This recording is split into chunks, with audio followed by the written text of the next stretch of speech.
পাঁচবিবিতে জামাত ইসলামীর পেশাজীবী পরিষদের দোয়া ও ইফতার মাহফিল অনুষ্ঠিত। আসসালামু আলাইকুম। এমকে টেলিভিশনের নিয়মিত সংবাদে আপনাদের স্বাগত জানাচ্ছি আমি শারমিন মিনা। এতক্ষণ শুনছিলেন সংবাদ শিরোনাম, এখন ডেস্ক থেকে বিস্তারিত। জয়পুরহাটের পাঁচবিবি উপজেলা ও পৌর জামাত ইসলামীর অঙ্গ সংগঠনের পেশাজীবী পরিষদের উদ্যোগে পবিত্র মাহে রমজান উপলক্ষে দোয়া ও ইফতার মাহফিল অনুষ্ঠিত হয়েছে। বুধবার বিকেলে পাঁচবিবি উপজেলার লতিহাটিতে অবস্থিত দারুল ইসলাহ একাডেমি প্রাঙ্গণে শত শত রোজাদারের অংশগ্রহণে এ ইফতার মাহফিল অনুষ্ঠিত হয়।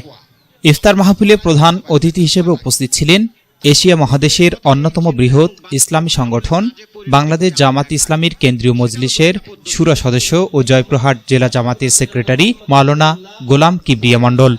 এ সময় আরও উপস্থিত ছিলেন পাঁচবিবি উপজেলা জামাতের আমির মাওলানা সুজাউল করিম, নায়েবে আমির শফিকুল ইসলাম মাস্টার, সেক্রেটারি আবু সুফিয়ান মুক্তার, উপজেলা পেশাজীবী পরিষদের সভাপতি অধ্যাপক আজিজুল হক ঠান্ডা, পৌর সভাপতি মোশাররফ হোসেন এবং জামাত নেতা আবুল বাশার সহ সংগঠনের বিভিন্ন পর্যায়ের নেতৃবৃন্দ।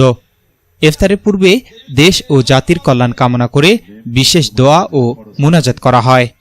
পূর্ববর্তী নবী উম্মতদের প্রতিও ছিল, আপনারা সকলেই জানেন নবীদের নবী, বিশ্ব নবী, সেরা নবী হচ্ছেন মোহাম্মদ রাসূলুল্লাহ।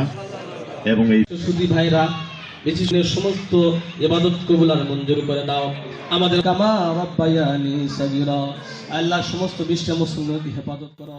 ইয়া তাআলা ইহুদি শক্তিকে S Rahman, news desk, MK television.